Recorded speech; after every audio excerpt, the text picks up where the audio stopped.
Сәлем достар, бүгін вегетативті жүйке жүйесін түсіндіремін. Алдымен жүйке жүйесінің классификациясына тоқталып алайық.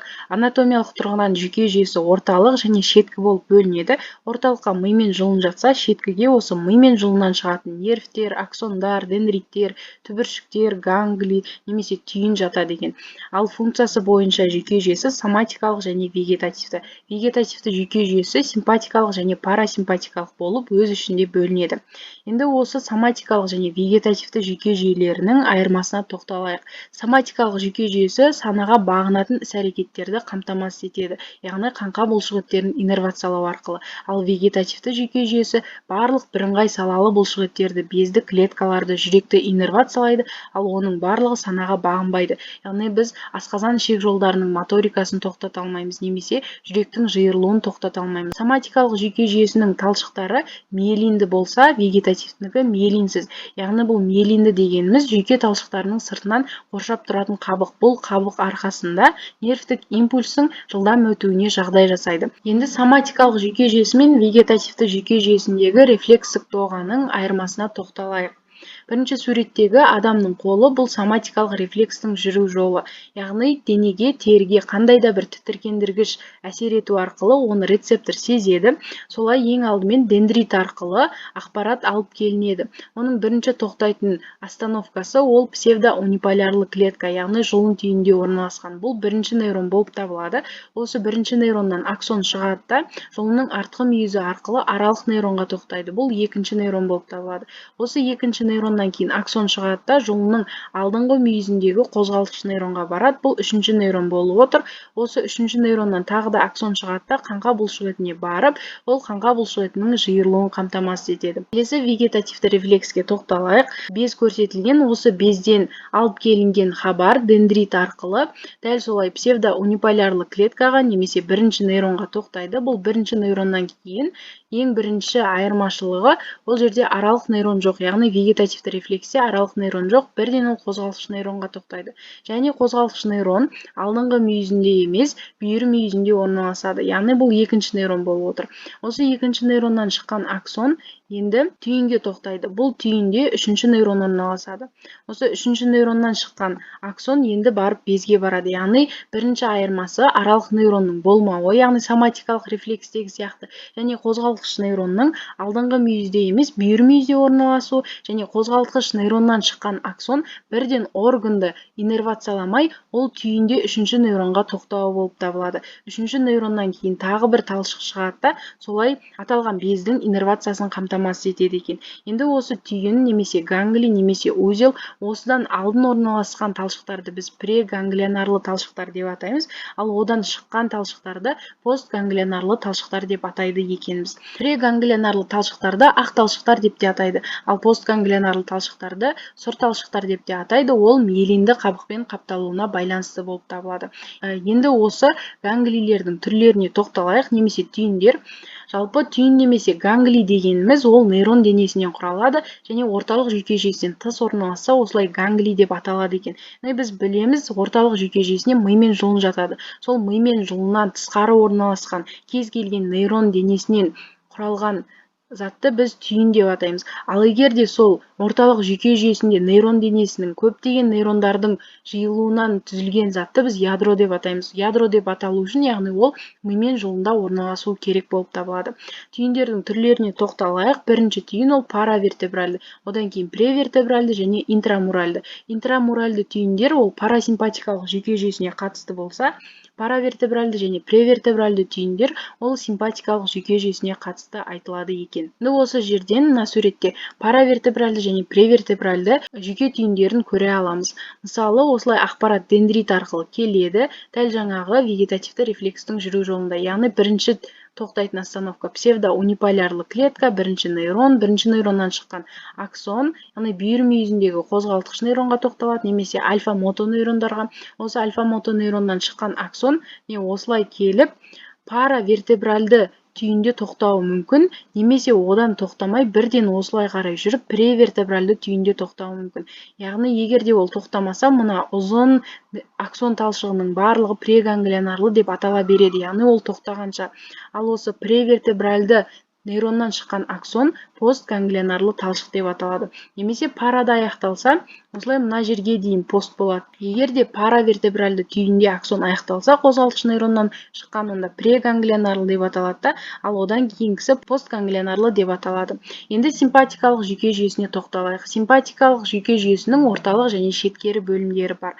Орталық бөлімі жұлынның сұр затында бүйір мүйізінде орналасады.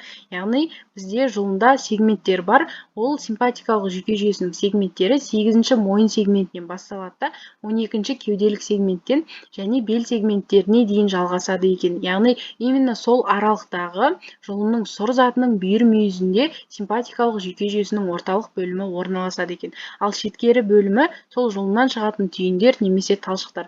Міне мынау жаңағы айтқан паравертебральды түйіндер осы. Жалпы симпатикалық сабау деп аталады. Осы симпатикалық жүйке жүйесі общий, ол оң жақ және сол жақ болып табылады. Яғни 25 түйіннен құралады, 3 мойындық, 12 кеуделік, 5 белдік және 5-8 көздік және түйін аралық тармақтардан. Яғни осы түйіндерді қосатын ол түйін аралық тармақтар, сол арқылы симпатикалық сабау түзіледі екен. Осылай екі жақтан сондай моншақ сияқты көрініске ие, соңында осылай 8 көздік тармаққа, яғни 8 көздік түйінге келген кезде олар бір-бірімен қосылады. Мұнда бізде превертебральды түйіндер көрсетілген. Мынау превертебральды түйіндер. Немесе паравертебральды түйіндер де көрсетілген.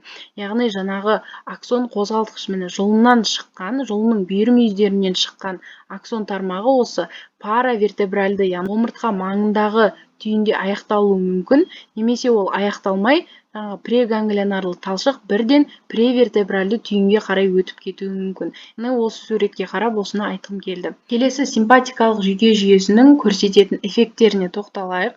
Ол теріде терінің тітіркенуі, яғни мурашки по коже деген сияқты сондай жағдайды туғызады және тамырды тарылтады. Тамыр тарылуы арқылы қанның келуі азаяды, солай терінің бозаруы туындайды, тер бездерінің секрециясы, яғни терлеуді туындатады, жатырдың жиырылуын қамтамасыз етеді және бүйрек үсті безінің мыйлы қабатынан симпатикалық жүйке жүйесінің әсерімен қанға адреналин бөлінеді екен. Енді олардың қалай жүретініне тоқталайық. Мысалы, тамырды тарылтуға тоқталсақ, яғни ең алдымен дендрит немесе ақпаратты әкелетін шеткері өсінді бірінші нейронға, яғни псевдоуниполярлы клеткаға жұлын түйінінде орналасқан тоқтайды. Осы бірінші нейроннан аксон шығады, бүйір мүйізіндегі жұлынның сұр затының қозғалтқыш нейронға тоқтайды, немесе альфа-мотонейрон. Бұл екінші нейрон. Екінші нейроннан шыққан аксон осылай қарай келеді де, бізде паравертебральды түйінге барады. Осы паравертебральды түйінде үшінші нейрон орналасады. Осы паравертебральды түйіннен шығып, осылай тамыр қабырғасының, яғни тамыр қабырғасындағы бірыңғай салалы бұлшықеттерге әсерін тигізу арқылы оның тарылуына эффектін көрсетеді. Келесі терідегі тер бездерінің бөлінуі және терідегі түктердің жиырылуы, олардың тікіреуі деген сияқты заттарға да дәл осындай жолмен эффектісін береді екен. Ал бұл суретте бүйрек үсті безінің мыйлы қабатынан қанға адреналиннің бөліну механизмі, яғни жүру жолы жүйке талшықтарының көрсетілген. Мысалы, ең алдымен қозғалтқыш нейрон, бүйір мүйізіндегі қозғалтқыш нейроннан шыққан аксон осылай қарай келеді. Яғни ол паравертебральды түйінде аяқталмайды. Паравертебральды түйіннен өтіп кетеді. Яғни паравертебральды түйінде ол тоқтамайтын болса, значит ол бізде қозғалтқыш нейроннан шыққан аксонның барлығы преганглионарлы болып қала береді. Яғни осылай преганглионарлы болып қала береді де, оның аяқталатын орны міне мыйлы қабат, бүйрек үсті безінің мыйлы қабатында екінші нейронның рөлін бізде бүйрек үсті безінің мыйлы қабатының эндокринді клеткалары атқарады екен. Яғни екінші нейрон жоқ, оның қызметін эндокринді клеткалар атқарады. Осылай осы жерде әсер ету арқылы қанға адреналин бөлінеді. Яғни симпатикалық жүйке жүйесі көрсететін эффекттерді именно терідегі, жатырдағы және бүйрек үсті безінің мыйлы қабатындағы оларды парасимпатикалық жүйке жүйесінің оларға әсері жоқ екен. Келесі парасимпатикалық жүйке жүйесі. Симпатикалық жүйке жүйесі сияқты оның орталық және шеткі бөлімдерін ажыратамыз. Парасимпатикалық жүйке жүйесінің орталық бөлімдері мида және 8 көзде орналасады. Мида, яғни 12 жұп бас ми нервтерінің ішіндегі 3-ші, 7-ші, 9-ші, 10-ші жұп бас ми нервтерінің біз вегетативті, қозғалтқыш, сезімтал сияқты сияқты ядроларын осы уақытқа дейінгі видеоларда жалпы 12 жұп бас ми нервтері атты плейлистті айтқан болатынмын. Яғни олардың ішіндегі 3-дің, 7-дің, 9-дің, 10-ның вегетативті ядролары осы парасимпатикалық жүйке жүйесінің орталық бөлімдерін құрайды екен. Ал 8 көзде жұлынның 8 көздік 2-ші, 4-ші сегменттерінің бүйір мүйізінде, яғни сұр заттың ішіндегі бүйір мүйізінде нуклеус парасимпатики сакралис болады. Яғни осы ядродан шыққан преганглионарлы талшықтар парасимпатикалық ганглиде аяқталады. Яғни бізде симпатикада ғана емес, парасимпатикалық жүйке жүйесінде де өзіндік ганглилер болады. Ол мида осы 3, 7, 9, 10 бас ми нервтерінің вегетативті, яғни нуклеус акуляматориус аксессориус, нуклеус саливаториус супериор et inferior, нуклеус тарсалис нервус вагус сияқты ядролардан шыққан, яғни шыққан преганглионарлы талшықтар парасимпатикалық ганглилерде аяқталады екен. Яғни осы дальше парасимпатикалық ганглилерден шыққан талшық ол бізде постганглионарлы деп аталып, ол белгілі бір безде аяқталады да сол жерге өзінің эффектісін көрсетеді. Яғни міне, мынау бізде орталық бөлімі 3, 7, 9, 10 және де 8 көздік бөлімі. Келесі парасимпатикалық осы түйіндерге тоқталайық. Жалпы оның ағза маңында және ағза ішінде парасимпатикалық түйіндер болады. Яғни жаңағы орталық бөлімнен шыққан преганглионарлы талшықтар осы түйіндерде аяқталады. Ағза маңында орналасатын қандай түйіндер бар екен? Бірінші кірпікті түйін, ганглион цилиарий. Ол қарашықты тарылтатын бұлшықетпен кірпікті бұлшықетке өзінің талшығын жібереді. Яғни жаңағы ядродан, яғни мида орналасқан 12 жұп бас ми нервтерінің ішіндегі 3, 7, 9, 10 жұп бас ми нервтерінен преганглионарлы талшық шығады да ганглион цилиарийде аяқталады. Ал ганглион цилиарийден шыққан постганглионарлы талшық қарашықты тарылтатын бұлшықетке және кірпікті бұлшықетке өзінің талшығын жібереді, солай оларды қозғалысқа келтіреді.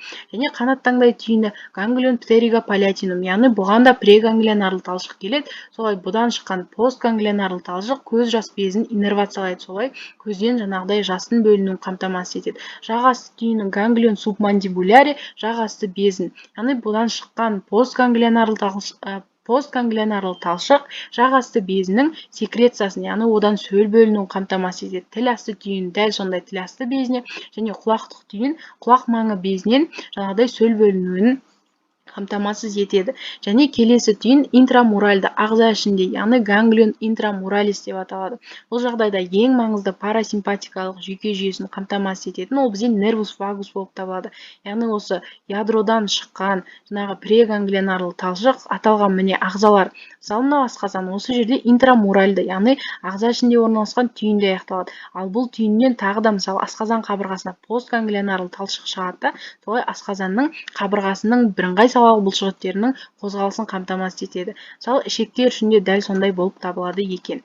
Келесі парасимпатикалық иннервация жүрмейтін жерлер ол тер бездері, бүйрек үсті безі, көк бауыр, тамырдың бірыңғай салалы бұлшықеті, шашты денедегі түктерді тікірейтетін бұлшықеттер жатқызылады екен. Ал бұл аталған жерлердің немесе бездердің, бұлшықеттердің иннервациясы симпатикалық жүйке жүйесімен ғана қамтамасыз етіледі. Енді вегетативті жүйке жүйесінің эффекттеріне тоқталайық. Яғни байқасаңыз, симпатикалық жүйке жүйесі жаңағы адреналинді бөліндіру арқылы, тамыр қабырғасын тарылту арқылы, ол ұр немесе қаш деген, яғни стресстік жағдайда организмнің бейімделуін қамтамасыз етеді. Ал парасимпатикалық дегеніміз тыныштықты және тамақтануды, яғни тікелей асқазан ішек жолдарына әсер ету арқылы тыныштықпен тамақтануды қамтамасыз етеді екен. Және симпатикалық жүйке жүйесі жүректің жиырылу жиілігі мен күшін арттырады, жүрек тамырларын кеңейтеді, қан қысымын көтереді. Ал парасимпатикалық жүйке жүйесі жүректің жиырылу жиілігі мен күшін төмендетеді, жүрек тамырларын тарылтады екен.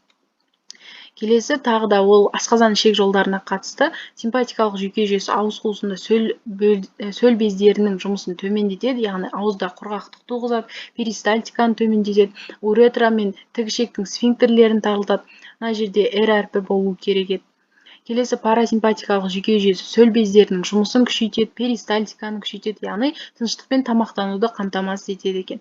Келесі қуыққа қатысты, қуық қабырғасын симпатика босаңсытса, ал парасимпатика жиырылтады, гликогенді симпатика ыдыратса, гликогенді синтездейді екен. Яғни байқап қарасаңыз, симпатикалық жүйке жүйесі не үшін гликогенді ыдыратады? Яғни ол стресстік жағдайда әсер етеді ғой көбінесе. Яғни бізде гликоген ол көмірсудың қоры былайша айтқанда. Ал көмір су ыдыраса бізде энергия түзіледі. Ал ұр немесе қаш жаңағыдай стресстік жағдайларда адамға көп энергия қажет болады да. Солай симпатикалық жүйке жүйесі гликогенді ыдырату механизмін атқарады екен. Және бронхтарды кеңітеді, шыш секрециясын төмендетеді, тыныс алу жиілігін арттырады. Бұл да стресске келіп отыр. Яғни тыныс алу жиілеу керек бізде. Көп алмасу, биохимиялық процесстер жүру үшін. Парасимпатика бронхтарды тарылтады, шыштың секрециясын арттырады және тыныс алу жиілігін төмендетеді. Солай тыныштықты қамтамасыз етеді. Келесі қарашықты кеңейтеді және алыстан көргіштікті симпатикалық жүйке жүйесі қамтамасыз етсе, парасимпатикалық жүйке жүйесі қарашықты тарылтады, жақыннан көргіштікті қамтамасыз етеді. Осымен бүгінгі вегетативті жүйке жүйесі аяқталды. Жалпы менің презентациям, видеом түсінікті деген ойдамын. Лайк басуды, комментарий жазуды және каналға тіркелуді ұмытпа, өйткені алдағы уақытта да видео жасауға бұл маған мотивация беретін болады.